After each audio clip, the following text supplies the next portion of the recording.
Hello, everyone, and welcome. I'm so excited to be here with you for this beautiful writing circle with Hera and Aphrodite.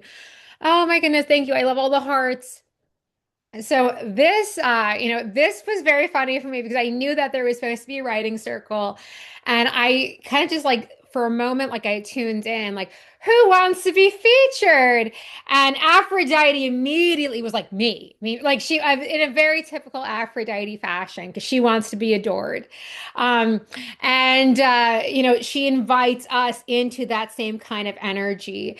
And so I'm going to talk a little bit about that energy of adoration in a second because I think it's really key. But so that energy like came in like a whoosh, and then before I knew it, Hera came in. It was like, and me, I want to be in this too. And so I have this little I think you guys can see her. I have Hera. In this depiction of her, she's got like the peacock. But so part of why I wanted to show a visual representation of Hera, it's because when I was really tuning in to this goddess, like she is a glorious goddess, and I've been working with her for a while. So when most people think of the goddess Hera, they think of her as like Zeus's wife. And not that that's like that is like the common mythology, those are the common legends. But when you actually look at the history, Hera was more of an ancient goddess in that region, and she predates the cult of Zeus. So when like the cult of Zeus, like when they came in, they were like, "What do we do? How do we get in here?" And the answer was, "Well, we're just gonna fuse it. We're gonna combine Zeus with their like matriarchal, like most powerful goddess." And so of course that was Hera. So I feel like people don't realize that Hera actually has a lot more oomph, a lot more really deep-rooted earth magic that a lot of people aren't aware of. So we're going to go into the goddesses in a second, but before that, I also wanted to just really presence this and greet everyone with so much love because this is a writing circle. So I want to just like give everyone like a little bit of just like recognition, like your inner writer brought you here. And so before we go into everything, you're welcome if you'd like in the chat to put like what brought you here today. You can also put where you're coming from, where you're calling in. And if you have, there's another thing I like to do sometimes. Like if there is a word that kind of describes like the essence of what you're looking for in today's class. And I know that I put in the email, I know I said like we're going to be connecting with like a very luscious, playful energy with Aphrodite. So maybe your word is like playfulness or it's like luscious. Um, but then like Hera really brings the power. So I'm just curious if there was an adjective, if there was a word, what you are really wanting to intend into today's space. Um, Andrea from Germany. Oh my goodness. Yes, thank you, Andrea, for being here. Oh, Andrea is in a bunch of my programs. She's one of my beloveds. So, Andrea, thank you for being here today. And so I'm going I have some notes. Let me get them. I do this thing. I have my notes on my phone, but I turn off like everything. So we're just in sacred space. Um, but so let me go here. Okay. So what I was going to say here, so I'm going to start with Aphrodite a little bit. And I'm also going to talk about writing. I think I'm going to open with a little bit about writing, and then we're going to weave that with the goddesses because I promised there would be some teaching. Um, oh my God, I have someone in Disneyland. This is so exciting. I have to check this out. I'm like, I have someone in Disneyland. I'm so excited by this. Okay. I have a lifelong love of Walt Disney. Okay, so you're from Southern California. Delighted is your word. That is a beautiful word. Um, and oh, Sarah, you're here in the UK looking for flow, and that's perfect for Aphrodite. And so, Ara, I hope I'm saying your name correctly. It's freedom. And we have Marta from Lithuania. Oh, and you decided to join because you lost your spark and joy in life when you create and looking forward to finding it back. You are absolutely in the right place. So I love that. So let me just, I'm gonna like clear. I'm going to clear off anything because my computer's been a little bit slow. So I'm just clearing, closing out all the boxes. And so let me like get into one of the big activations for today, like the teaching. And so, like I said, Hera is going to really bring through strength. And Aphrodite is going to bring through, thank you. We have, someone who brought in that energy of flow. So Aphrodite, goddess of, she's goddess of beauty and love, but there's also that deep connection with the water. And so I think when we look at flow, I feel like there's like a lack of understanding with like the real power of flow. Oh, Andrea, the heart suit my outfit today. Yes, I don't know why. I think this is the Aphrodite. She was like, "You're gonna be red," and so this energy of flow, I find like a lot of people they will get stuck and they're like, oh, I really want to get unstuck. And so even when you say the word, I want to get unstuck, the emphasis is still on the stuck. But if you're like, oh, I want to step into flow, my intention is to step into flow, that's a really divine feminine frequency. And it's that energy of flow that like whoosh, it's almost like if you imagine like the river that turns into rapids and the water starts moving so fast that literally it just anything that's in its way, any stuckness, the water breaks through it. And so that's actually like one of the energies that I really feel when we connect with the water element.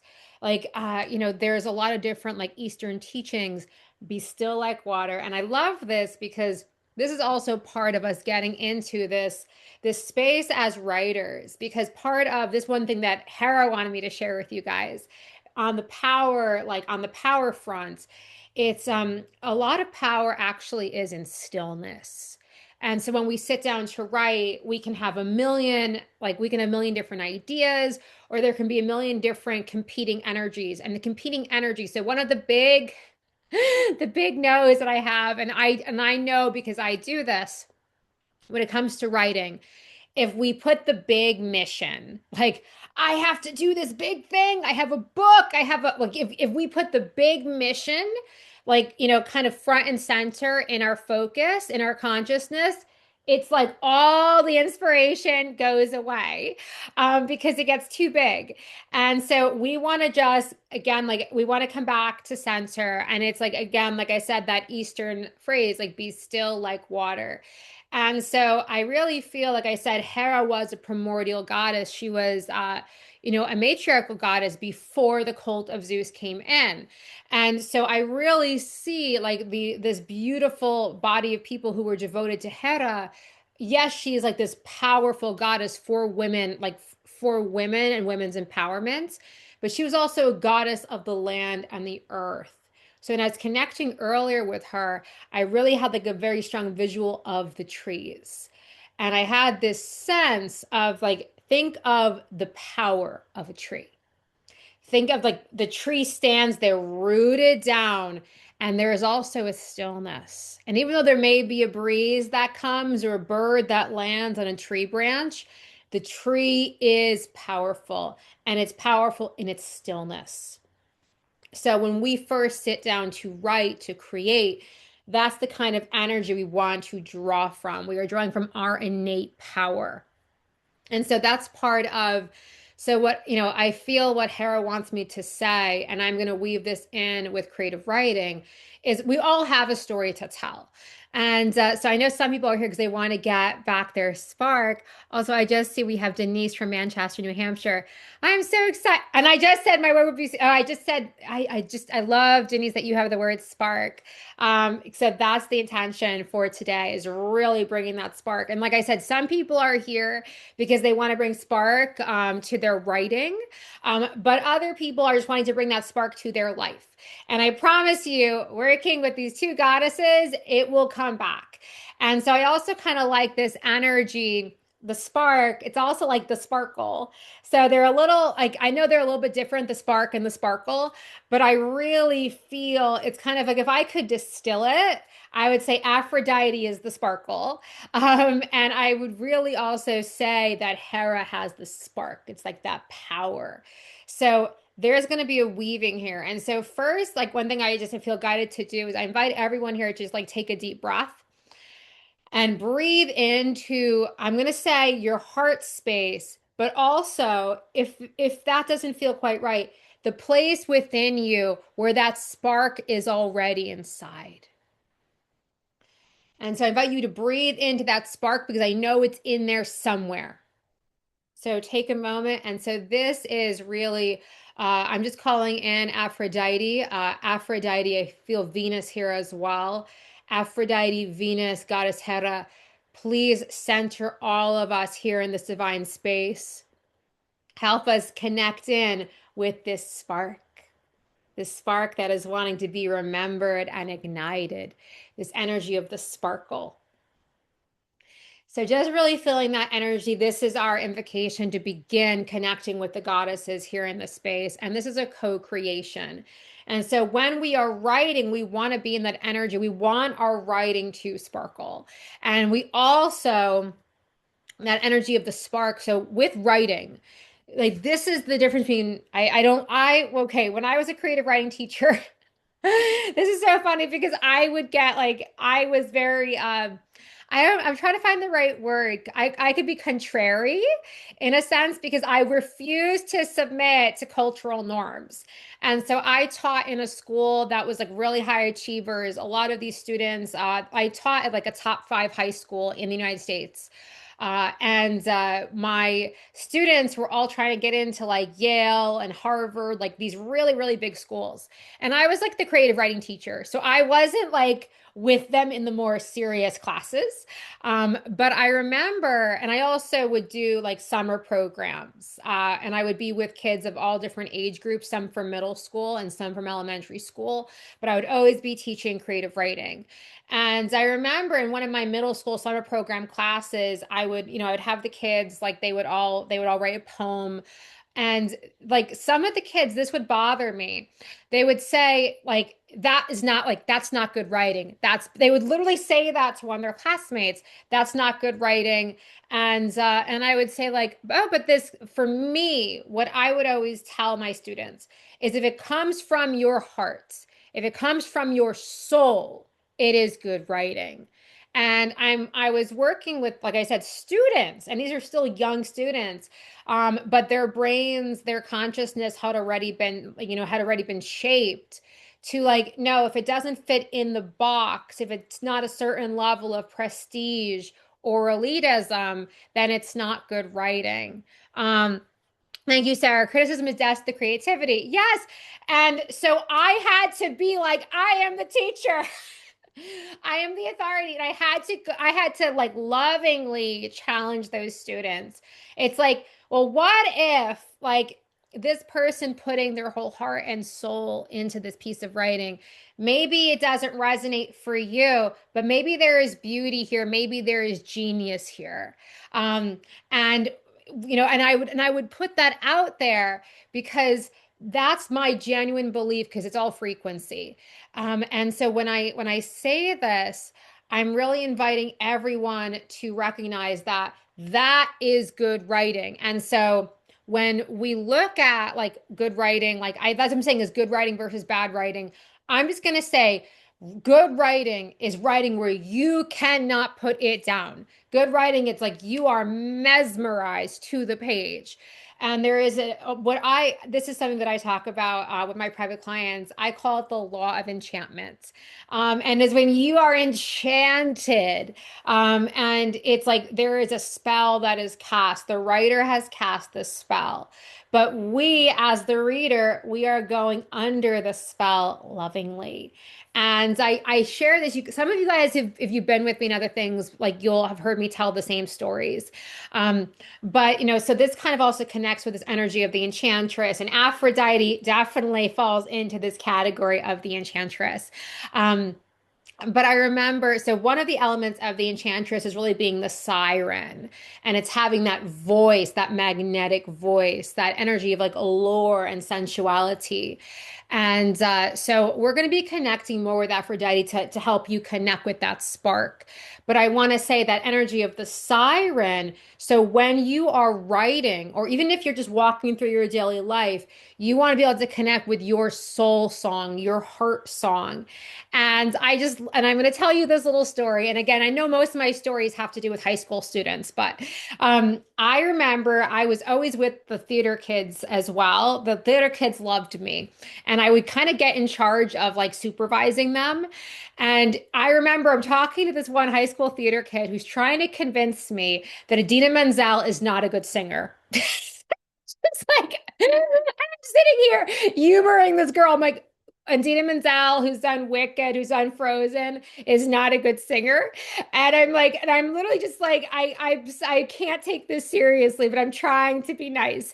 And she does this vocal, yes, Andrea, yes. And she's trying to prove to me, because again, this is like, I know that this is kind of how high school kids think. Like she's showing me like the vocal range, and she's saying Adina Menzel's vocal range is this. And this school, like I said, this is a very prestigious school. Like there's more vocal range, and there are a lot of notes that Dina Menzel can't hit. So she is not a good singer. And so I'm literally, but and so I share this because it kind of hits me that like this beautiful student of mine, she's been conditioned. She's been conditioned by like mass culture, that like it's this energy of like perfectionism, and it's when I say perfectionism. It's not even real. Like it's not even real. And there's also this is dropping in, and I want to keep focused because I could go on all different tangents for hours. But I don't know if any of you guys have seen or read Pride and Prejudice by Jane Austen. There's a part very close. It's close to the beginning of the book where Mr. Darcy and Elizabeth Bennet, they're talking about like an accomplished women. And Mr. Darcy is like, well, she must have like a thorough knowledge of all the modern languages, and she must be well read, and she must be this, and like all of these things. And Elizabeth Bennet, the protagonist, looks at him and she says, now I don't wonder at you having only known a handful of accomplished women. I rather wonder at you knowing any. And he's looking at her like, are you so severe on your own sex? And she's like, I never saw such a woman. She would certainly be a fearsome thing to behold. And it's this idea of like, we comprise so much. And like and none of it's like it's all from the ego. It's all from the mind. And when we do that, we are missing something. We are missing someone's innate soul essence, their signature, their genius, their spark. And like that is what turns heads. So going back to Adina Menzel, like anyone who I mean, whether I know not everyone here has seen Frozen, but if you like hear her voice in either Frozen 1 or Frozen 2, she is such a siren. It's like she just like pulls you in. And so this is the art, this is the gift that Aphrodite brings as well. And so there is a magnetism, and that's what we are really stepping into. So, going back to Aphrodite, so when you connect with this energy of Aphrodite, there is like, throughout time, she's the goddess of love and beauty. And so whenever I would connect with her, I could actually just like feel it's not that she would bring me like sometimes like yes she would bring me into my own essence, like my own embodiment of love and beauty, and that was like my own journey. I had a lot of challenges like growing up around really stepping into like that embodiment of feeling really beautiful or feeling worthy of love. But when I got to like level 2 of Aphrodite, I realized that this is really applicable. It's applicable to artists, but it's also applicable to any kind of nurturer, even just being a friend, like even just being a friend, because when you are holding the energetics of love and beauty, it's like it is like anyone who comes into your sphere is like you're holding them in the most loving hug. It's like they feel nourished just being in your energy. It's like a warm embrace. And so much of us, we're going through the day and like Like life can be challenging, life can be difficult, and we want to come home to that space of love and beauty. And so going back, even if you look at ancient cultures, you'll see there was such an emphasis on like beautiful architecture. You'll see the pyramids, you'll see in all different major civilizations, especially like, Greece and Rome, like where they cherish like Venus and Aphrodite. You're going to see extraordinary architectural feats. And it's because there is this essence, this knowing that when you looked at a true work of art, you were actually glimpsing the divine. That beauty was the gateway to divinity. And so that's what I really like to focus on when I'm connecting with Venus, Aphrodite, like that kind of energy. We are opening the reader like this because this is a structure, this is a place for writers, but I know there may be other artists here as well. But we're opening the reader to an experience of divine beauty. And it's through the heart. Because like that's really where we can recognize the divine. We recognize the divine through the heart. And it's this experience of awe and wonder. And I know a lot of people here have heard me talk about this before. It bears repeating. Sometimes I feel like a broken record. I say the same things again and again. But I feel like it bears repeating. And when I probably about a decade ago, I was in this place called Sfat. It's like the birthplace of Kabbalah, Jewish mysticism. And I remember I spent all day traveling, and I met this rabbi, and he was talking about in the mystical Jewish tradition in Kabbalah, the highest experience of life is awe and wonder. That is it. Like that's why we're here. And so many of us, we think we're here for the purpose, like the big, big capital P purpose or the mission or the destiny. And I'm someone who I definitely, so when we look at that, we're going to look more at the Hera energy because she's bringing the power to our mission, our purpose. But there is this other energy of like, why are we actually here? And it really is just like to experience like the sheer wonder of being alive, to feel like sunshine on our faces, water, like water on our feet when we go to the beach, to just like to have that experience of life with the capital L. And so Aphrodite is bringing us into this sensuousness. So when we are writing, there is a deliciousness to every word. And there's almost like, it's almost like you are making love with each word on the page, and it is delicious. So whatever the words are, like the word could be fireplace, the word, it could be flower, it could be petal, whatever it is, taking a moment to really feel the lusciousness of that word. And I'm going to actually read some poetry in a moment to you guys. The poetry I wanted to read today is by Pablo Neruda, who I adore. And I just felt like it's Aphrodite, so we had to do love poetry. And so what I want to say with Aphrodite, well, I'm going to finally look at my notes. So let me take a sip of this. Everyone always laughs at me because I have everything in like a wine glass. This is my great grandmother's. So like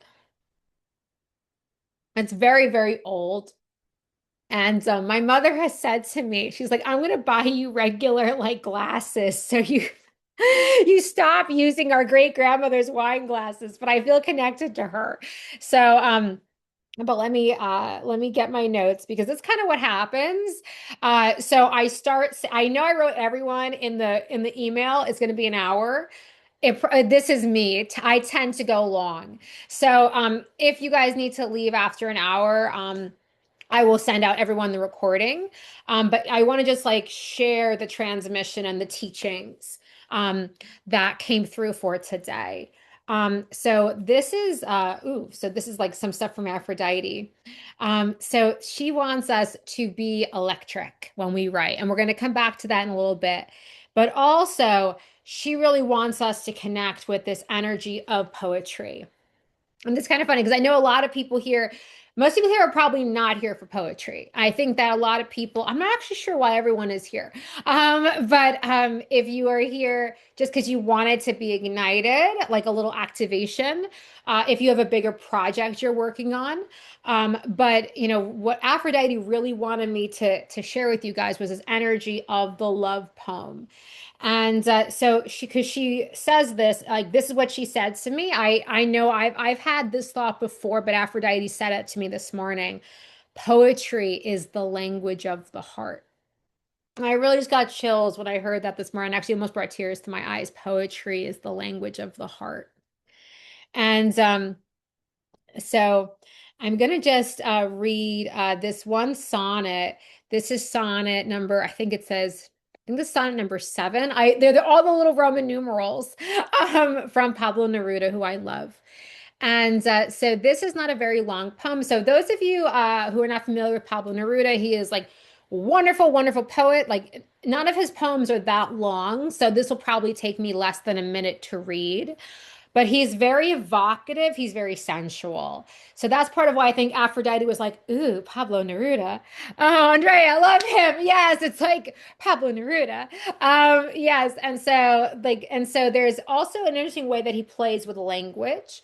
So usually in his poems, it's very funny because like he's really definitely in like a divine union, like frequency a lot of times. So when he writes, it's usually to a beloved, and there's usually a merging, like even in the language itself, it's like him and the beloved become one, even in the language. It's like, it's very powerful.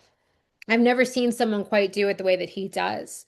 So this is like one of Neruda's sonnets, and he says, um, and he opens like this, like there, it opens literally with the word or. So it's not even like, it's like almost like mid-sentence. And I love that because there's something. So, one thing I do want to say, and this is a little bit in the Aphrodite energy.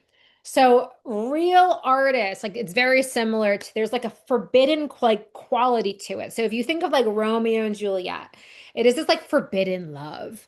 And those are the stories that really get us when there's something forbidden. And that's kind of like if you look at, so for example, many of you guys know, I don't know if actually I know some people have been following me at all different times in my evolution online, so I'm not sure who knows what. But if you guys know, my middle name is Dylan. I was named after Bob Dylan. And Bob Dylan named himself after Dylan Thomas, who was a Welsh poet. But Bob Dylan, as I'm sure many of you know, he was originally a folk musician, and at one point he decided to go electric. And this is, of course, like the advent of rock and roll. So this was a whole big thing. Like all the people who were really into folk music, they saw him as this big traitor. There's even stories like people trying to unplug his music when he finally went electric. And so this is funny because electric was one of the words that Aphrodite brought in for us today. But I share this because there's something about really being in the spirit of the artist that you are innovative. You are pushing the envelope. There's a little bit like of an energy of being subversive, but it's not from a negative place. It's like you're here to do what's never been done. And you are here to shine your light, your soul frequency, your soul essence. And it's almost like this beautiful stained glass window. And you are here. You are a work of art that's never been seen before. And you are here to express yourself in your full power and authenticity. And so when Pablo Neruda opens, like I said, he's not even opening with the full sentence. He's opening with the word or. It's like we're kind of already mid-sentence. There's something about that that's really unusual. And so again, this is him really showing up as an artist, as a writer. He's subverting the expectations of his audience. So this is again not a very long poem, but it's a love poem, of course. So this is a sonnet of his. And he says, or I love you as if you were salt rose, topaz, or arrow of carnations that spread fire. I love you as certain dark things are loved, secretly, between the shadow and the soul. I love you like the plant that does not bloom and carries within itself, hidden, the light of those flowers. And thanks to your love, lives dark in my body the tight aroma that rose from the earth. I love you without knowing how or when or from where. I love you directly without problems or pride. I love you that way because I don't know how to love in any other way. But in this way, in which I am not, and you are not.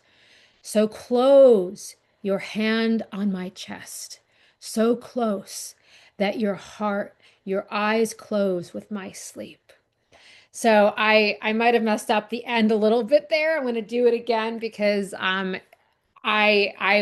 felt the passion of his words.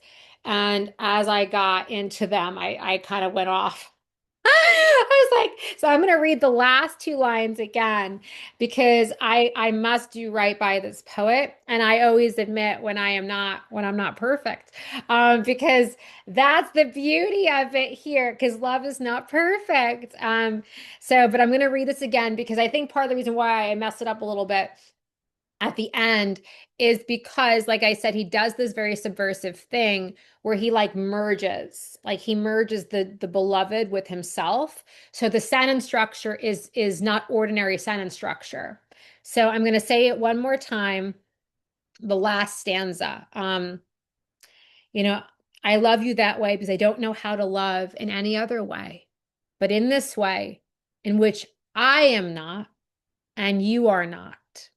So close that your hand on my chest is mine, so close that your eyes close with my sleep. Beautiful. Okay, go Pablo Neruda. I'm so proud of him. I was like, no, I will do justice to this poet. I will say his poem correctly. Thank you, Andrea. Andrea's cheering me on here. But you can see, so that's again this energy of the beloved. And so this is the intention when we are writing, is our audience is our beloved. And let me just take a sip of this water. So we are coming. So this is again, I know this is more like I know some people didn't really come here as much for writing, but you did sign up, so you must be here for writing.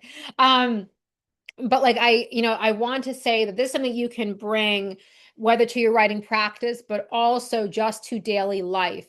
It's this energy of when you meet someone, they are the beloved. You are delighted to be in their presence, to be in their energy.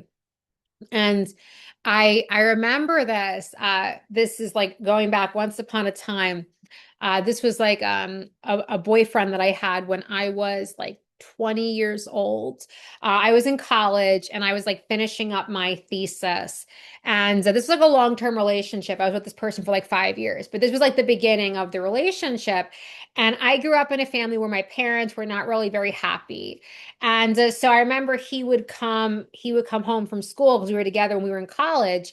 And I was like in thesis writing mode. And so when he would come home, I wouldn't even look up. I wouldn't even like be excited. I was like, I'm writing, I'm working. Can't you see that I'm busy?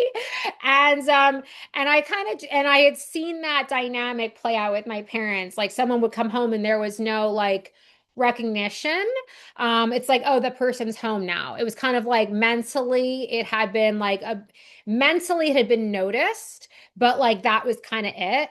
And then one day my ex-boyfriend comes to me and he's literally like practically in tears. And I'm like, what have I done? Like, and he's like, and it was the weirdest thing because he's like, you're never happy to see me. And I'm like, what? And he's like, when I come home, it's like you look at me like I'm bothering you. You look at like, and it was like, you're never happy to see me. He's like, I want to come through the door and I want you just to smile and even if you're busy doing whatever you're doing, I want you to be happy that I'm there. I want you to be happy to see me.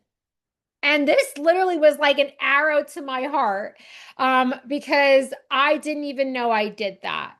And then I had this flash. I remembered how many times growing up, that's what happened when one of my parents would come home. It was like there was no recognition. There wasn't like it was a very my parents, for those of you who don't know, my parents are actually divorced. But like it was like one of those things, like it was so much a part of me that I realized that this person I cared about, I wasn't making them feel like the beloved. I wasn't making them feel special.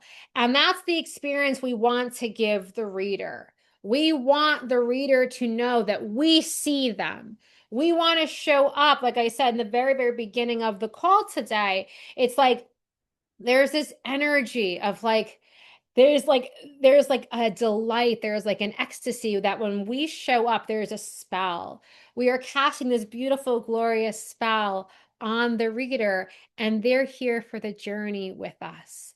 And there is almost like a dance that takes place. So I'm sharing this because that is the number one thing when you are writing, is that this is not like if you have like a big, big mission, this is not like a chore that you have to do or something you just got to get done.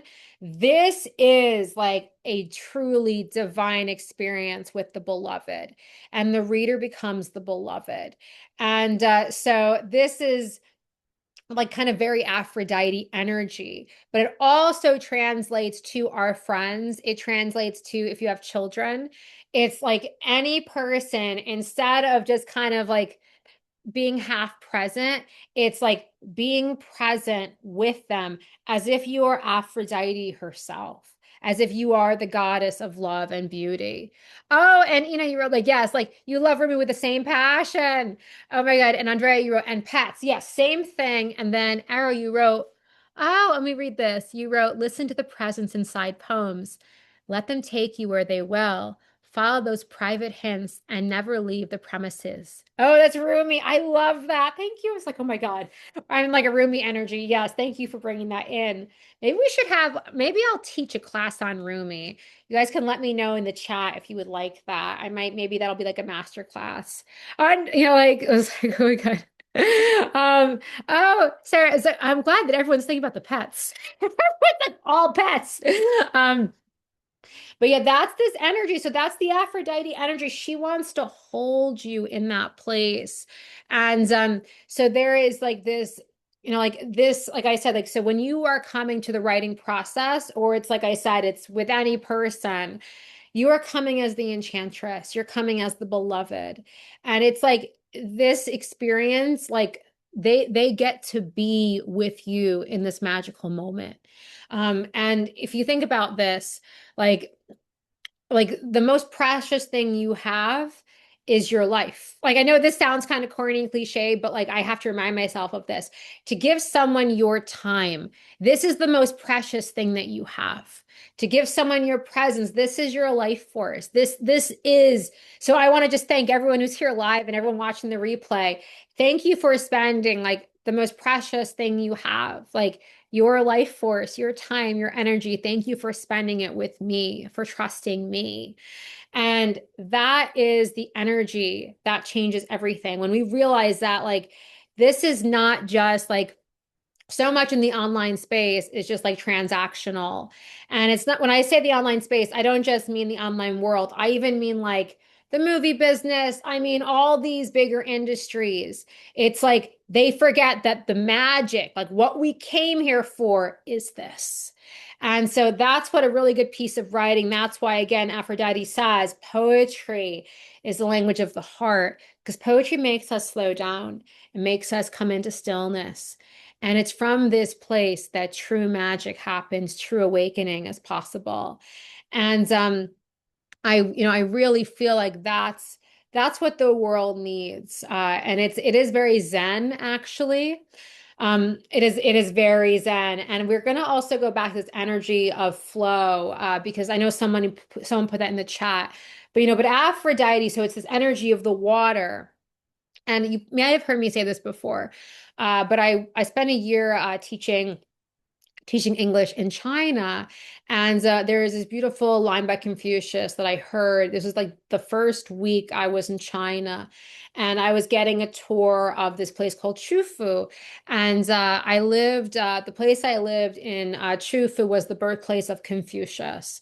And so everywhere you went, there were statues of Confucius, there were quotes by Confucius. They were very proud. And China's huge. Like China is huge. So the fact that I was here of all places, it was like I felt like he called me there himself. Really felt Confucius calling me. Um, and but I remember I was getting a kind of like the lay of the land from someone. And we went like we happened upon a river. And the guy who was giving me like the tour, he said, I'm going to tell you a famous Confucius quote that's not as famous as most Confucius quotes. So very few people know it. And I was like, oh, I want to hear the not as famous Confucius quote. And so he said, look at the river. What do you see? And I'm looking at the river, it's beautiful. Um, and he said, like, no, Confucius said, you can see eternity in the river. You can see past, present, and future. It's timeless. It contains all things. And I remember just like really sitting with that because you think about it, like the way the water moves, the way it ripples and flows. It's like you can see it moving. You can see time itself, and yet you see eternity. You see beyond the illusion of time.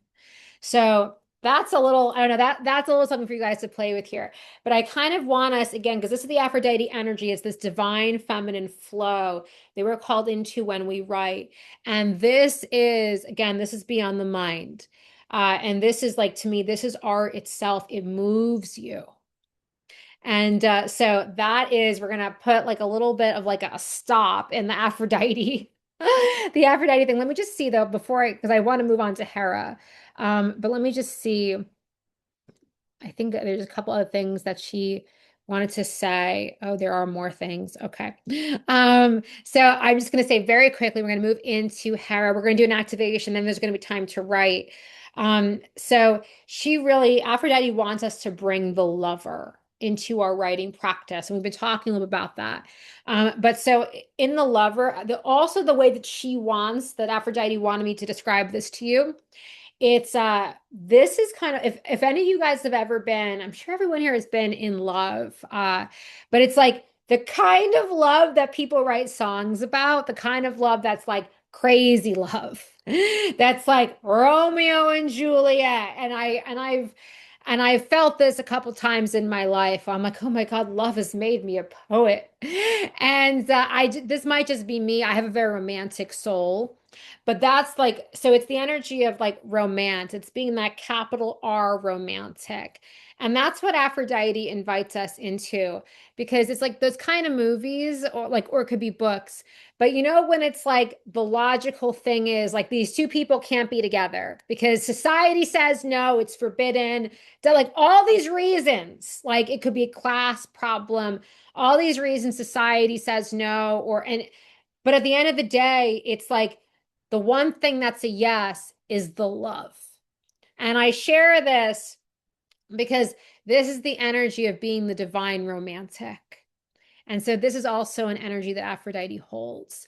And so when you come to your writing practice, she invites you to write as that beloved, to write as if you are in the throes of like the greatest romantic love, as if your audience is this divine beloved. And you have to like, when people are in love, it's like they are on fire. It's like their soul is like, I have to share this love with you.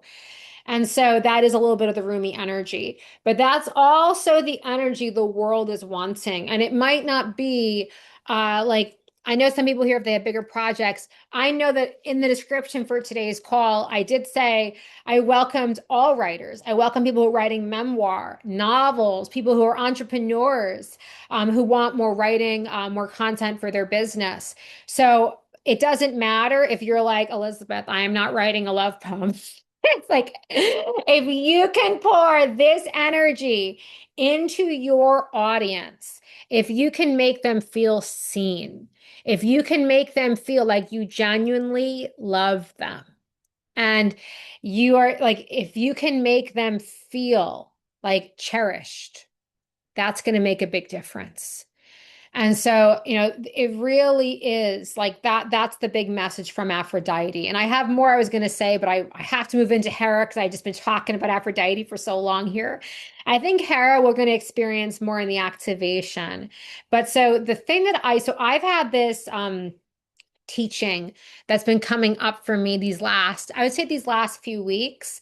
And so this is the Hera message. And so the energy that I've been really sitting with first is this energy of open. And then there's this energy of rise. And so the rise is really the Hera power. The Hera is inviting us to rise. And so the reason I share this is because I'm going to try to put 3D language into this. So I have realized that all of us, like say when we're writing, it's like we're kind of writing from like this space. So if I'm like Elizabeth, I'm writing from like this box version of Elizabeth. So even if I'm like, here is my heart and my soul, there's still kind of a limitation around like who I am letting myself be. And this could be like based on, even if I have evolved in so many ways, even if I'm like, oh, I contain multitudes, there's still kind of like an upper limit. There's still kind of like some kind of box that like I've placed myself in as a writer, as a storyteller. And in this moment, like Hera is inviting you, it's like to forget the shackles of all limitation. It's like you are not like any limitation, any limiting belief that you have about yourself, about what you can create, about who you came here to be. Hera wants you to release that here and now. And I know that that might be easier said than done, but it's kind of like to be more than you ever thought you could be.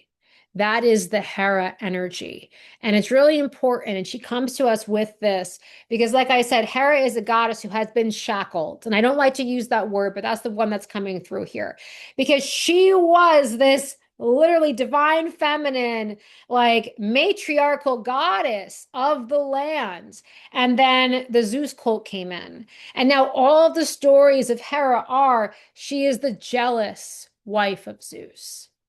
Like she's this, and she's never or she's the goddess of marriage. And I feel this is a disservice. And this is a way of putting this goddess that was like true feminine power. And like if you can feel, I hope you guys can feel pulsing through me, her presence, her power. This was a goddess that was fearless. This was a goddess that held all the strength of the earth. Andrea, almost like the frumpy wife. Yes, it's like, oh, here's the jealous wife. What is like, no, come on. Like, it's like, like, and no, but so Hera, when I really feel into her, like she is like almost like an earth goddess. Like I said, I felt the strength of the tree. I felt like there is a resilience to her. It is there is just this true like I'm saying power, but like I want to use this word power the way that women would have known it before the patriarchy came in. And I know that's like kind of hard to imagine with the mind. I think it's something that we can only really feel on a soul level or in the body. And like going back to what I said in the beginning of today's call, like when I worked at the high school, and I had like people who would tell, these are like middle school students telling each other that that piece of writing isn't good. Like it's like I'm like, what are you doing? And or another student, a high school student, trying to tell me that Adina Menzel didn't have a good voice. And I'm sharing this with you because this is like limitations that are being imposed on the feminine, and not just on the feminine but on life itself. Why is there a criteria? Why does something have to be quote unquote good enough? What does that even mean? And that is the energy of Hera. It is like, it is beyond like, who said you had to be good enough? Who came in and said that you had to fit some standard, some narrative? That's bullshit. That's bullshit. And you are enough. You are more than enough. You are power itself. You are the goddess in form. That is the Hera message. There's an embodiment here. And this is like, again, like I said, it's deep in the body. Um, it's the power that cannot be taken from us. And I know I actually had a couple men who signed up for this call. So I'm including you here because I think the patriarchy has hurt men just as much as it's hurt women. It's made people believe they have to compete or they're not good enough. And that is the lie. That is the lie. And I want to say, as a writer, as someone who, like I said, I have worked with many writers over the years. And my own writing as well. And this is not to say that the first time you write something, it is immaculate and it's perfect and it should go to print. Because there is an alchemy that's part of the creative process. And that's something very sacred, very special that should be honored. And yet, what I want to say though is that, so here's the Hera message. So the world outside will tell you like it's not good enough or you're not good enough. And the only person who can actually take that stand and really to the world proclaim, I am good enough is you. And I'm trying to soften this. Hera doesn't have a soft energy. I'm sorry. I feel her like pulsing through me here. Um, you must claim, you must claim how worthy, how wonderful, how special you are. And this is not from ego. Um, because if the world takes you at like what wherever you hold yourself, that's where the world will take you. The world takes you at your own estimation. And I've seen this because so I grew up in a family where there's a lot of criticism. And I noticed early on in my business is something I still have to work with sometimes, or forget my business, even in my life. Like I would get a lot of criticism. And I'd be like, where is this coming from? And then I remember, I'll never forget this day. I was like on my YouTube, and out of nowhere, this little video popped up from this beautiful, very famous woman, Louise Hay. I'm sure many of you are familiar with Louise Hay. And it was a tiny little video, like 1 or 2 minutes long. It was a tiny little clip. And I always know when Spirit has put something for me to watch.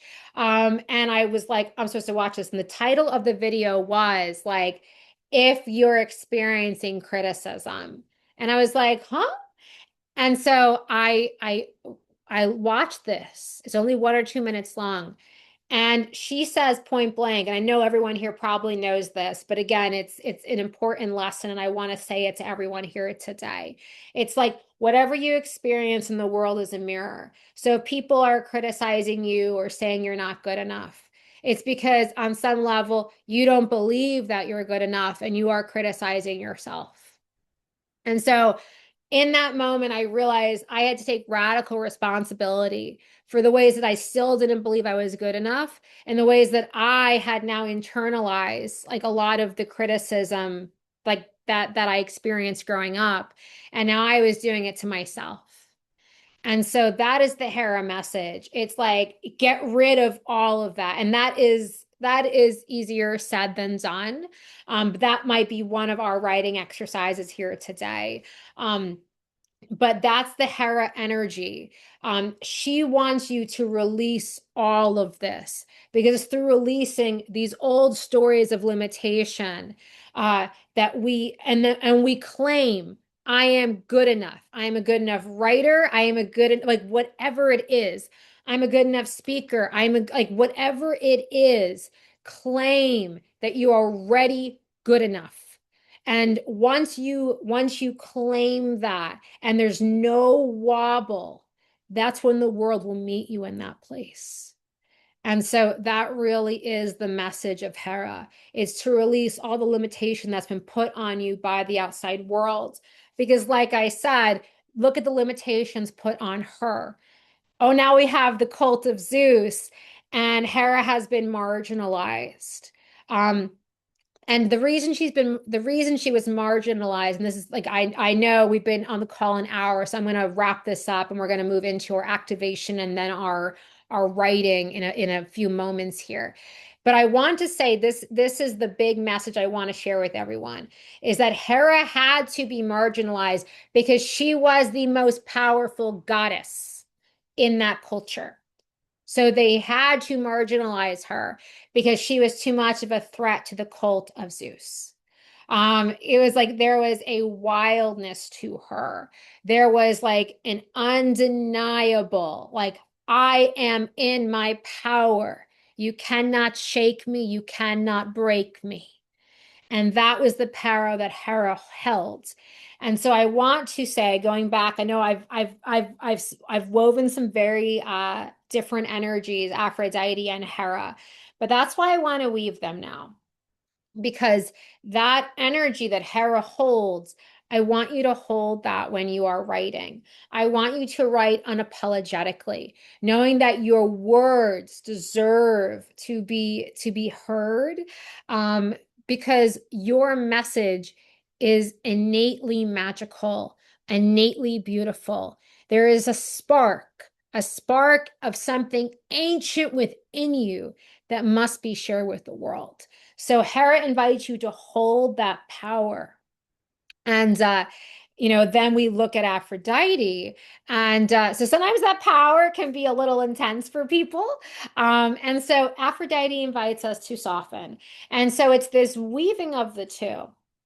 It's this softening, this enchanting that we are, and this is something I know I tend to weave a lot together, but I just felt the energy of Cleopatra just like drop in, who I love to work with.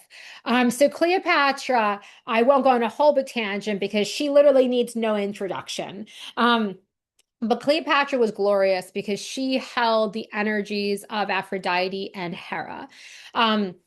She might not have thought of Hera so much, but her beloved Mark Antony, was very much, Mark Antony was enamored with Greek culture, Greek gods and goddesses. So I know that, she was that Cleopatra was definitely aware of Hera.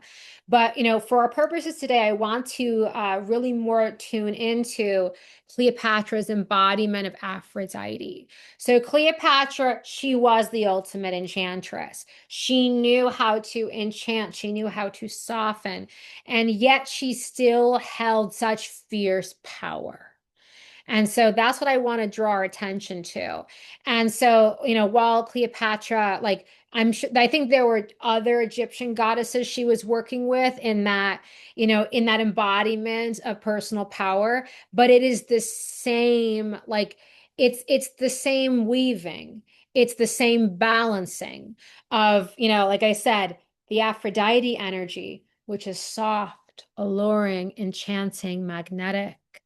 And then there is like this rooted presence, this rooted power. And this is the place we want to write from.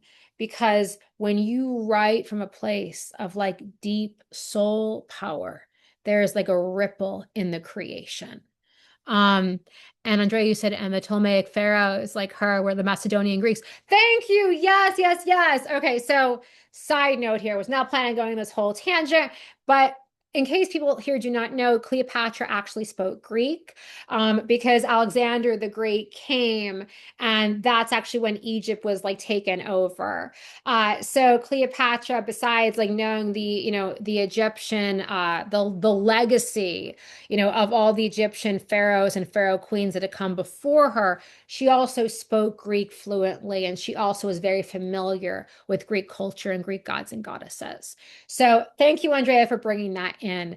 So if you guys are wondering, how do I weave? Like, how do I weave this? You can look at like Cleopatra as an example. And we're gonna stop this part of the conversation now because if we open the Cleopatra box, like I will not stop talking for like 2 hours. We have to stop. But we're going back we're going to do a journey. So I want to just give you guys a little sense of what's coming. So we are going to do a journey. You're going to connect with both Aphrodite and you're going to connect with Hera. And, then there will be time for everyone to write. So for those of you who have writing projects, you have I was going to give everyone 30 minutes, but I might give people like 40. So we'll see like how long people want to write for. But if you do not have a writing project, I'll provide prompts. And so going back before the journey begins, I'm going to call in a sacred circle. But I want you guys to remember Hera's big message for us is to open and rise. And so this rising is going beyond the limitations of who you think you are, who you have been conditioned to be, not even by society, but by yourself. Because the truth is, like, you are here to, like, we are remembering the real Hera today. The real Hera wants you to remember the real you. So anyway, let me take a sip of this and okay. This dropped in. I'm not going to do a big plug because I want us to stay in the energy of the goddesses, but this just dropped in. So this will be a very short plug. But for those of you, if you are enjoying connecting with me, with the goddesses, and you want to go deeper with creative writing, we're going to be it's going to be a 3-day writing retreat. This is going to be next Tuesday, Wednesday, and Thursday. And so I'll be working with 3 different goddesses, Goddess Bridget, Saraswati, and Caradwyn. But I may also be weaving in some Aphrodite and some Hera. So if you enjoy connecting with me creatively, if you enjoy the messages that I'm able to bring through from the goddesses, definitely join me for these 3 days. There is also an option to just join for one day and see if you like it. And somebody approached me about a payment plan. So if you go to the checkout cart, there is also an option for a payment plan. So I just want you guys to know that that will be happening next Tuesday, Wednesday, and Thursday. April 14th, 15th, and 16th. So if you are really enjoying connecting with the goddesses and you have like a sacred writing project or you just want to explore the magic of writing, please join me for that. I would love to have you there. And so that's the end of the plug. And I'll be sending you guys, like I've been sending emails out for that, but I also send the link out with the recording. So let me now just like take a deep breath, hold on, and we're going to get into our guided journey.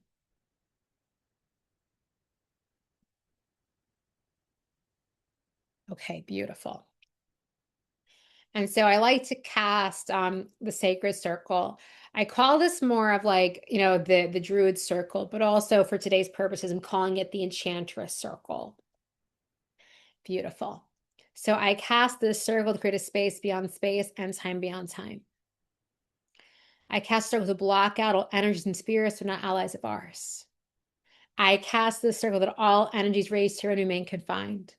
As above, so below, as within, so without, the circle is sealed.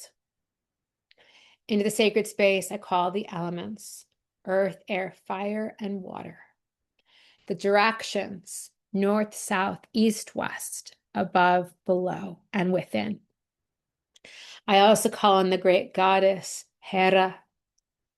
Be here with us today. Call on Aphrodite to be here with us. So feel Athena's presence. Athena, welcome. Goddess Venus, be here as well. And I feel Cleopatra. I'm inviting everyone here to call in your highest level guides and team, making the stipulation that only the highest of the high is welcome in today's space. And I call in my guides who have helped me throughout the ages and in many lifetimes with creativity, to be here with us, to amplify the creativity of everyone here present, including the goddesses that we'll be working with next week, Goddess Bridget, Goddess Saraswati, and Goddess Caradwyn. Hail and welcome. Beautiful. And I invite you to take a deep breath and just, really take a moment before the journey to think of your intention, what you came here today to experience, and what you want to receive from this journey with the goddesses.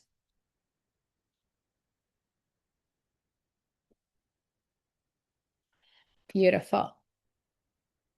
And now feel yourself transported through time and space. And you find yourself in a very ancient glen. And in this ancient glen, there are these beautiful cerulean pools of the most glorious water you have ever seen. The sunlight is streaming down from the heavens. And it's almost like the sunlight is kissing this beautiful blue cerulean water. And that you feel something within you, like activated. You move toward these beautiful pools of water. There's a waterfall pouring down. And there, standing at the base of this waterfall, is the luscious goddess Aphrodite. And take a moment to really see her. Her hair, it literally has like the same gold as the sun. Her eyes are limpid blue pools of love. And she is wearing a dress that is just very soft, very stately, very pure. And yet there is something electric about her presence. And as you get closer, she looks at you with eyes of pure love, longing. She is longing for you. She is longing to meet you in this moment. And you feel yourself so desired, so wanted, so welcome. The great goddess Aphrodite, goddess of love, desire, and beauty, she desires you. Take a moment to feel this, to feel yourself as the one cherished, adored. And now take a few minutes to say hello to Aphrodite, to state your purpose coming here today.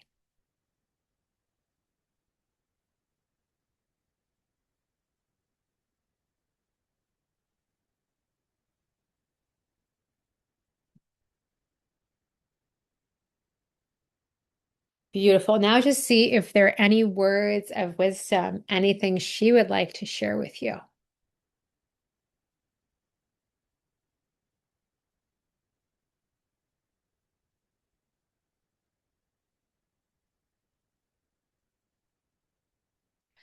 Beautiful.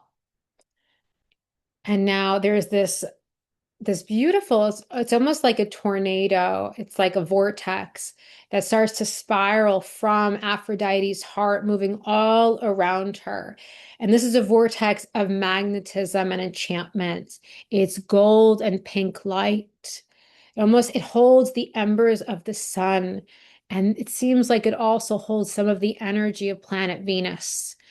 And just all of a sudden, feel yourself opening, opening. You're coming into such a deep place in yourself. You're being reconfigured, recalibrated. And you realize in this moment, the preciousness of your words, the preciousness of your heart, the preciousness of all you have to share with the world, just being you. You are enough, perfect, just as you are. And Aphrodite now takes a moment. She places a hand on your heart and just feel there's a great transmission coming from Aphrodite. And we're calling on Venus overlighting the container to bring through whatever you most need right now. And you may see this as a rose blooming at your heart. Notice what color this rose is. Beautiful, beautiful. And just open. Maybe this is more of a subtle experience, but know that you're receiving what you're meant to. And there are these beautiful red rose petals that are pouring down from the heavens, a gift of the goddess Venus herself. And you are being bathed in the energy of passion.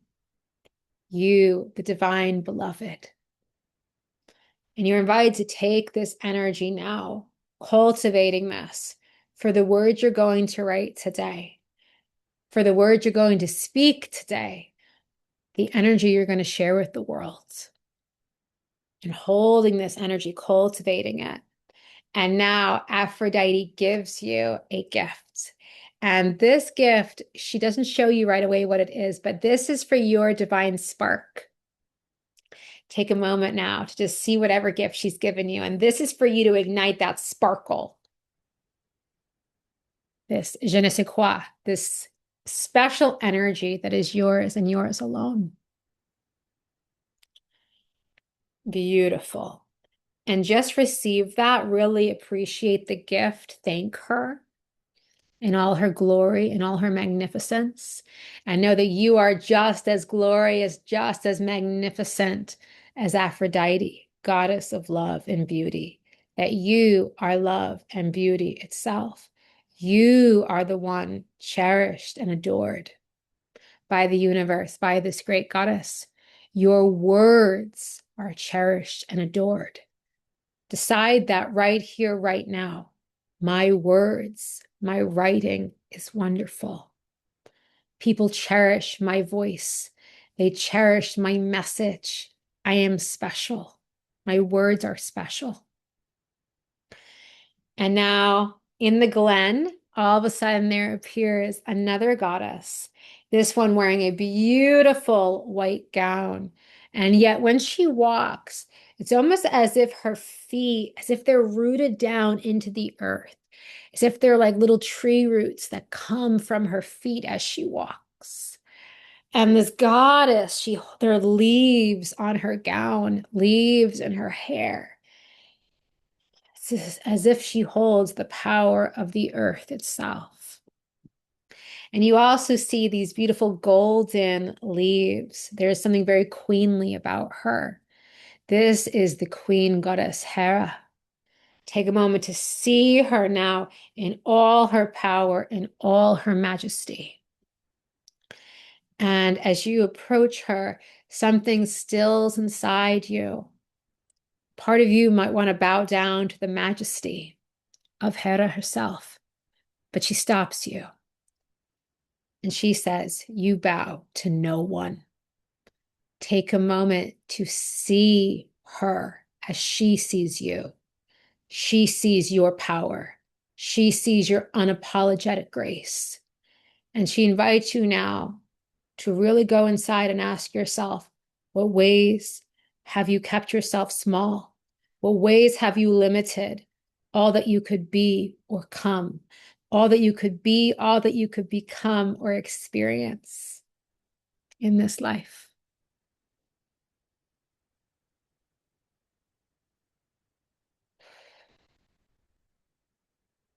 And she places the hand on your heart firmly. And in this moment, we call for a grace.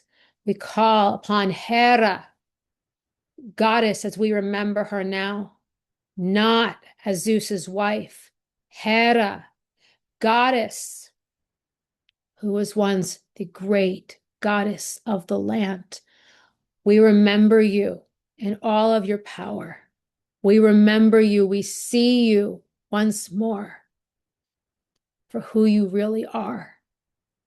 And we invite you, please help us see ourselves in all our power, all the power we have forgotten. Help us see ourselves as who we really are. And take a moment to just feel this happening now. We also call upon all the high-level guides and team who are here with us today. We call upon a divine grace from Source itself, the source within, Hera herself. And feel yourself opening, expanding, open and rise. Become all that you came here to be. Beautiful. And just hold this new energy, this new frequency, this new field of possibility. And see if Goddess Hera, she who exists beyond limitation, she who holds the true power of the earth, of the feminine, of the ancient feminine, Take a moment to see if she has any wisdom for you today.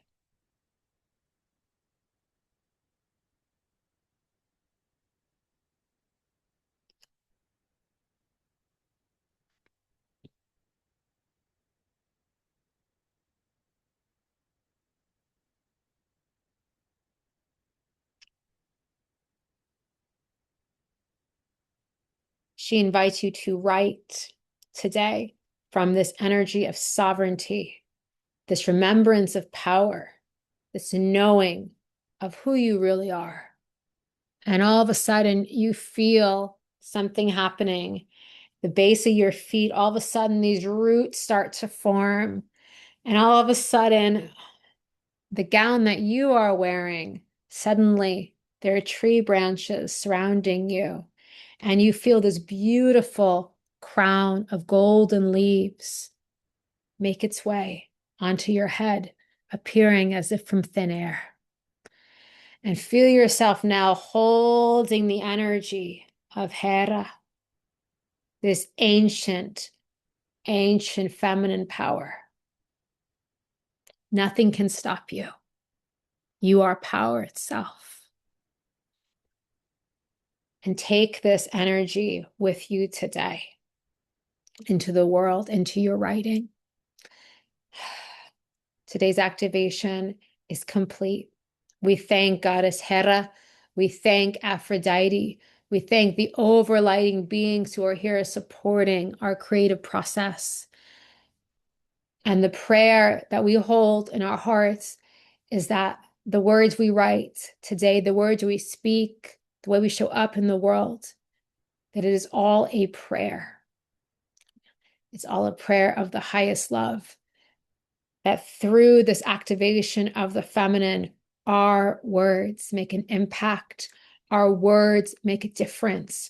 Our words are this living prayer that ripples light all over planet Earth and beyond into the heavens.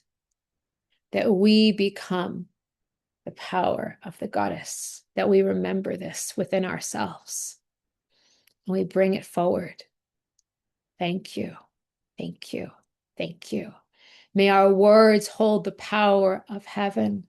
May they hold divine spark, majesty, beauty, and enchantment. Blessed be, and so it is. Take a moment to thank these beautiful goddesses. And now feel yourself moving back through time and space to the room where you first began today's magnificent journey. Feel yourself coming back here, back now, and come home to yourself. Come back into your body slowly, letting this really sink in. You might want to rub your hands together, move your feet against the floor, take a deep breath, and just really bring this in. Let it land in you. And now we're going to move into the writing portion for today. So if you have a writing project, beautiful. I'm going to give you about 30 minutes, maybe 40 minutes to write that.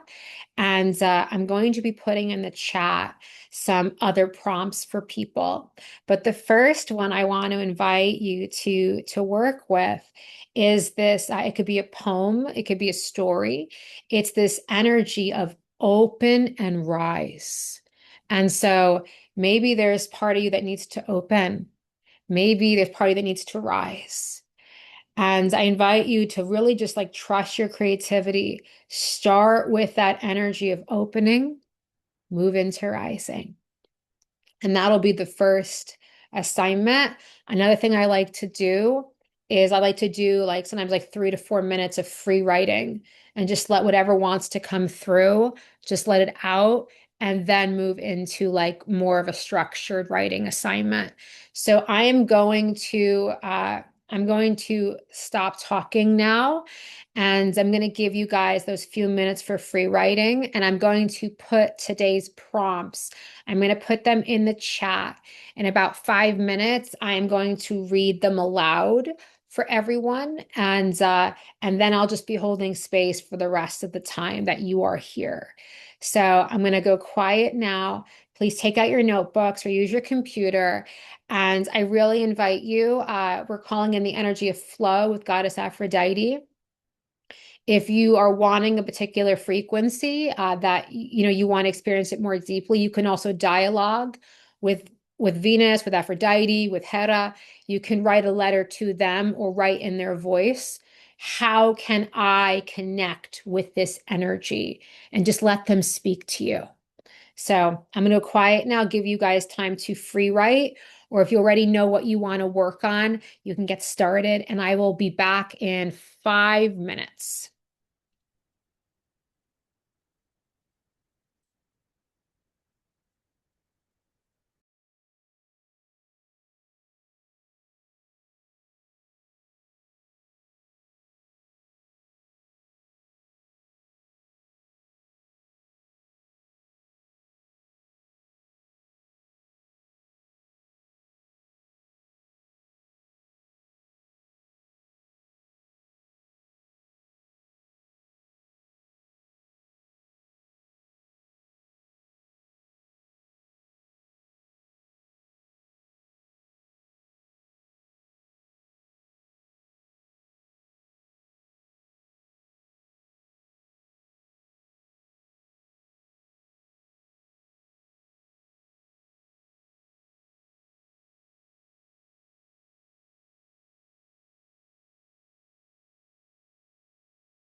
Okay, so in the chat, I have prompt number two.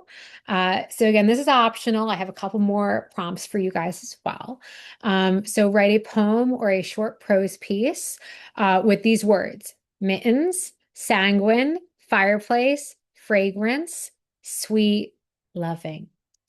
And these are just ideas. This is just to kind of get you in like a more of a creative energy. And I have another, this is again like so keep writing like whatever wants to be written, but I am trying to find some stuff to get you into your creative genius and just like have fun. Like that's where our genius is. It's in our fun. And so there's a poem that I was going to read. This is another Neruda poem, and I think this one is there's a little bit like it's a sadness. In this poem, it's for someone he loved who I believe he lost, but there is just so much tenderness and beauty here. And so I'm going to read this to you. And then one of the lines from this poem, I'm going to invite you to write your own poem or, or a story. And so again, this is very short. And the poem is called Finale. So I think it's the end of this person's life.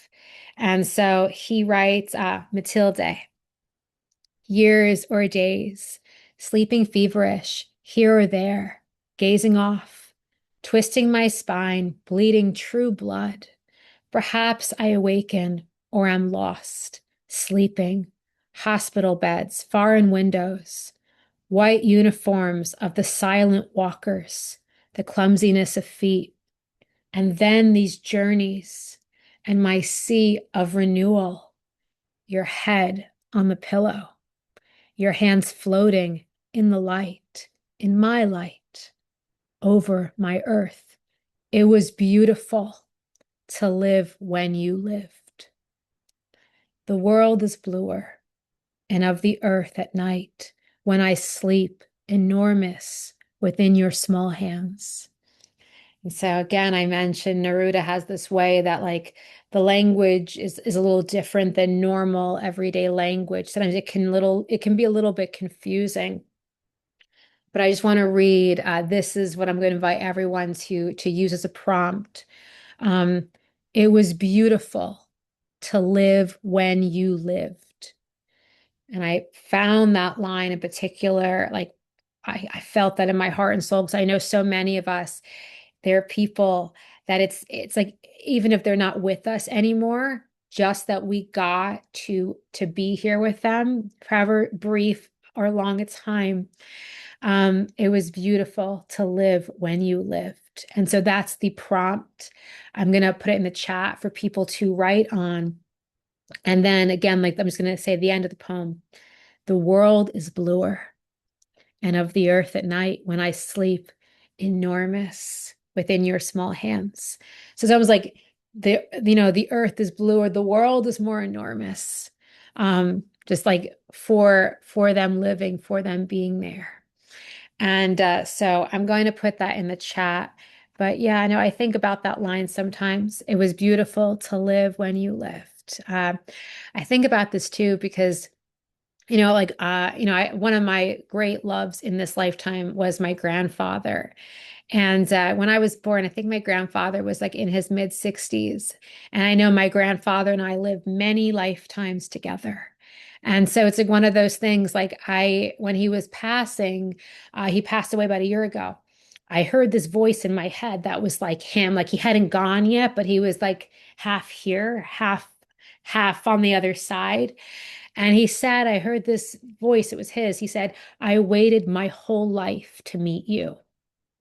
And this literally like floored me because he was like in his 60s when I was born. So I share this idea of like there are people we wait for, and our time with them is so tender and so precious and so dear. And so that is the next prompt. It was beautiful to live when you lived. So I'm going to put that in the chat. And my computer's a little wonky. So I have to I have a separate keyboard.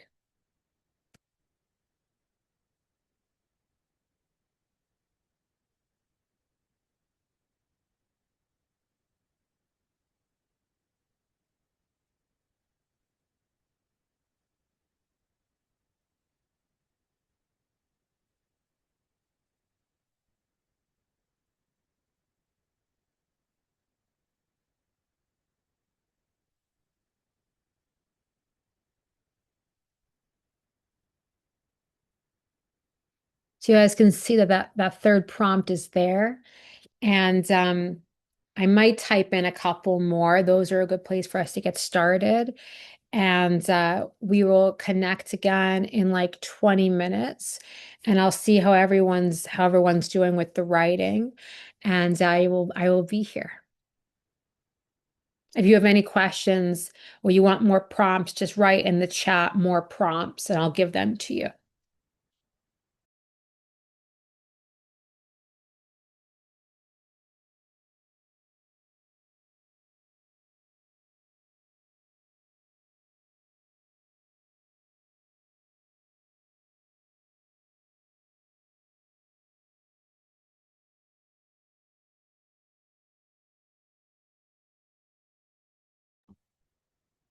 Arrow, you can do them in order or you can just go where you're intuitively guided.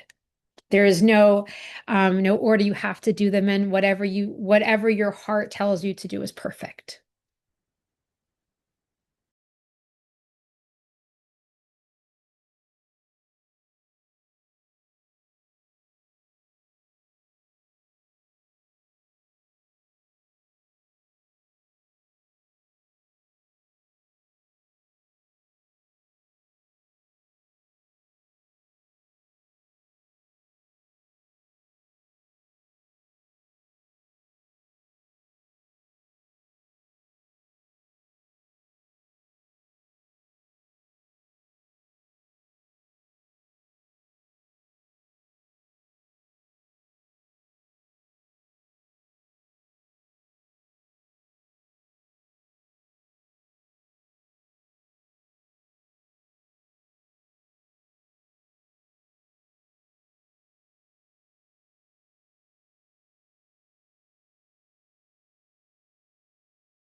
Okay. 4 minutes left, and then I will check in with everybody.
Okay, finish up your sentences.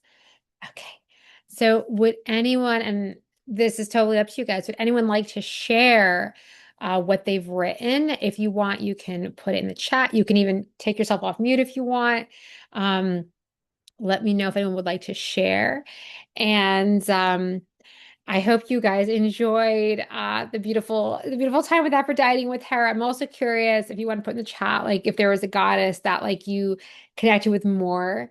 And I like I said, I'm feel free to write in the chat or take yourself off mute if you want to share what was written. But yeah, I hope you guys enjoyed that. I hope you received the medicine, the magic of Aphrodite and Hera. And I just feel like Aphrodite just like she's like a warm hug. But I really feel that like Hera just has this power that like people don't give voice to her power anymore because it's just like she's seen as just like we talked about this, the jealous wife of Zeus. And the sense I have from her, it's like it's time for this narrative to be over. It's time for that story to stop being the dominant way that we remember her. Because it's not actually there is, I don't want to go on a whole tangent now, but there are so many stories, whether you look at the Irish and the Celtic stories, there's so many stories that whenever there's a really powerful woman, it's like the story ends in tragedy. Like the story has to end in tragedy because like the world for the last 2000 years was too afraid of a really powerful woman. So if she followed her heart, if she followed her passion or her power, something bad tends to happen. It's like it tends to end in tragedy. And that's just because the patriarchy controlled the narrative. Um, and so, Andre, it was so magical. Thank you for the weaving Aphrodite, Hera, Cleopatra, and you were so enchanting and beautiful. Oh, my pleasure. They're my queens, my goddesses. So this is really the moment for like for me, this is like the reclamation of divine feminine writing. And I say that because I also, like I said, I know there's a couple men signed up for this. I want to be known, I love men. It's like I love men. I love men in their divine masculine. And I love, men who are really here in service to the earth, in service to life. And I really feel that part of that is like us remembering that we all have a unique divine magic, a spark, and that we all honor that within each other. And so I just wanted to say that. Yes, Andrea, the Greek heroines were treated so badly by the gods. Yeah, I know. So I literally want to like go back. I've been thinking about writing about this in emails. It was like all of these stories are lies. I was like, I might need to make this like an academic paper. They're gonna be like, who is this woman writing this? I'm gonna have to like go into all like the mythology and be like, no, look at this. This is all, look at Ovid, look at like I might do that at some point because I've seen this. I've this has been something that the goddesses from all different pantheons have been showing me. There are a couple Irish goddesses in particular, and some Welsh goddesses as well. It's like they're showing me that it's like, why is it the moment a woman claimed her power, she was met with ruin? Why? It's because the men were so afraid of it. And again, when I say the men, like I said, I love the men. I love the divine masculine men, but it's like it's the men who were power over. And the reason, like, like that's the reason, like that we as divine beings, like we get to rise up again now and we get to, like Hera, say, I am unstoppable. You cannot put me in a box. You cannot put me in any kind of limitation because I remember my true power. Um, Sarah, Sarah, thank you for reclaiming Hera's power. This has been really nourishing. Um, Denny, she followed the beautiful goddesses. Yeah, Sarah, perhaps the story of patriarchal cultures taking over the territories of the goddess worshiping ones. Yes, Andrea, and we write new stories. Yes, but this is why your words, your magic is so needed in the world. And so I hope you really received a lot of nourishment today. So if you want to continue and go deeper, I am doing the 3-day writing retreat next week, next Tuesday, Wednesday, and Thursday. Um, and like I'll be weaving a little Hera and Aphrodite in. Oh, wait, hold on. I have someone in the chat here who's sharing their writing. Ina, it says, it begins. We had been unquenchable lovers, in love with love and life itself, lifetimes ago, tumble down through the ages, then finding each other's smiles and arms. I love this. This is a theme that I've been working with in my own heart, in my own life right now. It's like this idea of like people who find each other again. Like it's like the love stories that last multiple lifetimes. Oh, so thank you for bringing that in. I just got tears in my eyes. Thank you. Like yeah, I really want to I'm going to end the call with this transmission I've been sitting with. Like I didn't get to work it in today, but this is something that also Aphrodite wanted me to say. It's like this kind of energy of like love conquers all. And we see in so many lifetimes, like or different stories of lovers who have these like tragic endings. And I have seen like this is what I have seen. It's like from people that I know. Like people have come back across lifetimes to find each other again. And what needs to happen is like we need to believe in love. Like we need to believe in capital L love. And that's one of the narratives, that's one of the spells that's been placed on the collective is like for us to stop believing in like the true power of love because God is love. It is that power that creates universes, that makes worlds. And it's not necessarily like the version of love that's like like that we see in Hollywood. You guys know this, but it's not just like Jesus love.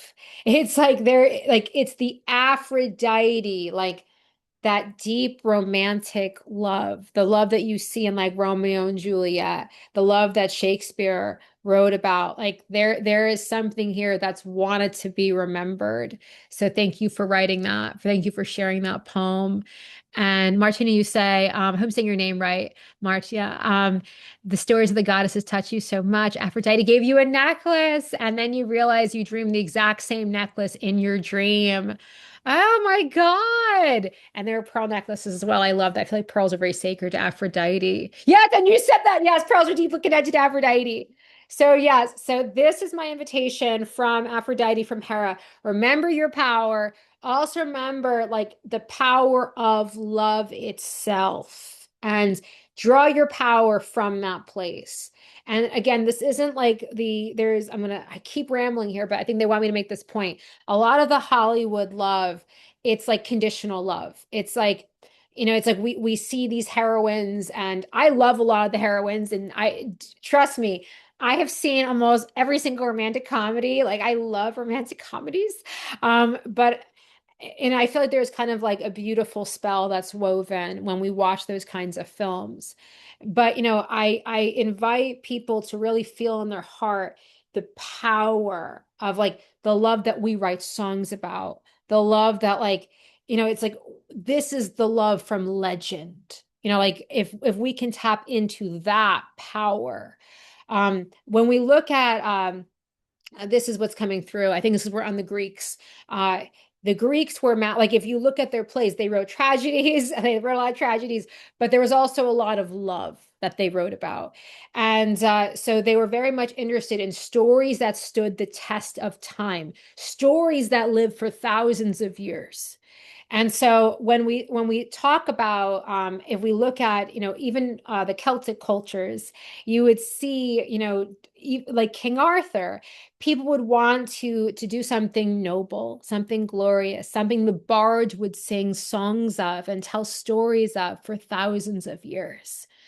And so it's the same thing. It's not just the knights who wanted to do something truly noble, but like the bards, the storytellers, they will tell stories of great love. And it doesn't have to just be romantic love, but it's like we have to remember that that love is real, that it's not just like a storybook, it's not just Hollywood. It's like when we read something by Pablo Neruda, when we read something from Rumi, we remember this truth. And when we come from this place, it's like when we really channel our power from this place of divine love, that's when all the doors open in someone's heart. That's when it's like, it's like all their defenses go down. And that's when we can create magic and impact in the world. And again, like whether this was just something like that you guys took this free writing workshop and it was for fun, this is something I invite you to hold in your life. That like you get to go into the world like as a mother, as like a pet. I don't want to say pet owner because I don't think we really own our pets. I think it's kind of reverse. I heard this joke, and I keep telling you, but I think it's cute. That actually it's like, we think that like we're like we own our pets, but actually the pets own us. Um, or they think that they're our owners. But again, I don't like the word owner, but I think it's really cute because anyone who has an animal, like that's what they think. They're like, you're gonna feed me now and you're gonna pet me. Andrea, very true. Yes. So I'm sharing this though, because like if we can bring this love, like this is what like we're here for. If we can bring this love, That's how we shift everything. And I'm on this tangent. I'm so sorry. I'm still rambling, but I want to say this. I'm sorry. It's like I could stop. Anyone needs to go, you can. This is just me wanting to speak what I feel is my soul truth. So if you look at like the news and all like the sad things that are happening, it's like that's the overarching narrative. That is what there is an agenda that wants you to believe like that life is this dark, sad, terrible thing. And that is what Hera is also inviting you into, and Aphrodite as well. They want you to remember like the true, like the true power that you hold to shine your light in the world. Because that's the story that needs to be told. It's like us as the power, us as the light, us as the love. And whether you take today's writing and you kind of just put it away in like a drawer and you don't look at it again, or you're like you go home and you're like, hey, look what I wrote, and you share this with somebody, it doesn't matter. It's just remembering that there is a new story. And it's like that's part of what it is. Like all of us, we are writers. We are writing the stories of the new creation. Whatever this is, we are writing the script of reality.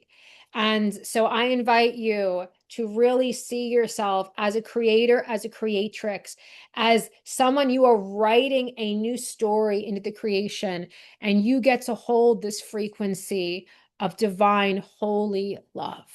And that's the Aphrodite energy. And you also get to hold the true power, the power that people tried to make you forget that you had. And so that's the Hera energy. And I invite you, if you're a writer, to go and to use that in your writing. But if this was just something like you wanted to experience these two goddesses, please take this and please weave this, knowing that you are the one writing the script of your life. You are the one creating this beautiful reality. It's like the people out there who try to put reality in a box, like the people who make the news. Like we get to tell a different story. And so that's really what I want to say today. It is like tell a different story, that people are good, that life is good. And that really is what I think is going to change the world. I really believe our words have power, our energy has power, our presence. That's how we're going to make a big difference. So I know I went a little bit like that was, I know I was on my soapbox a little bit. It's like, but I really, I want us, that's like the Hera message.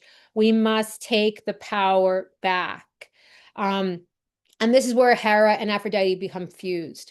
We take the power back by becoming the love, by being the love, and letting our words are spells, whether they're written down or they're spoken. Our words are spells, and we are incanting on the creation. And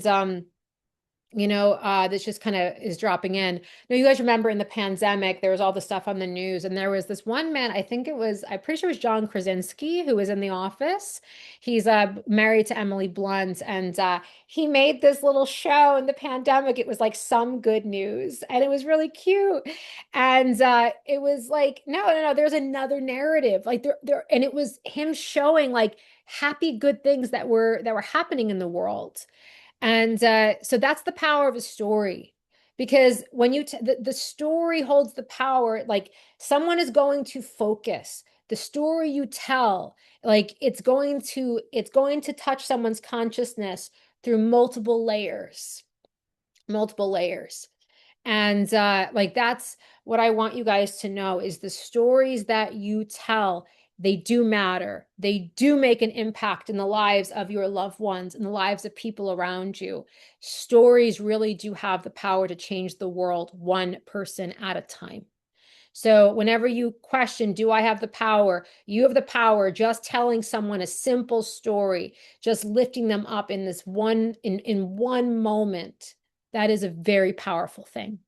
And don't let anyone tell you otherwise. So again, that is the power of words. And that's another like last thing they want me to say. Remember that words have power. Like, but it's not just the words themselves. It's you as the enchantress, you as the one speaking them into the creation, you as the one wielding them or writing them. Do not forget the power of words. And like I said, these external forces, they would have us forget, but you cannot forget because words are the ultimate power. And the only reason we are here in this space, it's because I sent you an email. I sent you an email and you came here. And the only reason we're connecting in this now moment is because I'm speaking with the power of words and you are receiving those words and understanding them in your soul. So remember, remember, remember the power of words. They are the most powerful thing. Um, so from that place, I invite you to go forth and do more writing or weave beauty and magic into the world. And I also, if you want more of this energy, I will be doing the 3-day writing retreat next week. And like you can see from today, even if you don't have a big writing project, there's still a lot of self-exploration. There is still a lot of magic when you connect with the power of words. And writing is this incredible gateway to the soul. So I'm going to leave it here for today. I'm sending everyone so much love. I hope to see you guys next week. If you have any questions about the retreat, feel free to send me an email. Also, if there are any more like offerings you would like to see from me, if there are any classes you would like to see, I know someone mentioned in the chat me doing a class on Rumi. I'd love to do that. If there's anything that you're wanting, that you would really like to see me teach on, please send me an email. I would love to know. So I'm sending you all so much love. Have a magical rest of your day, and I will see you all again soon.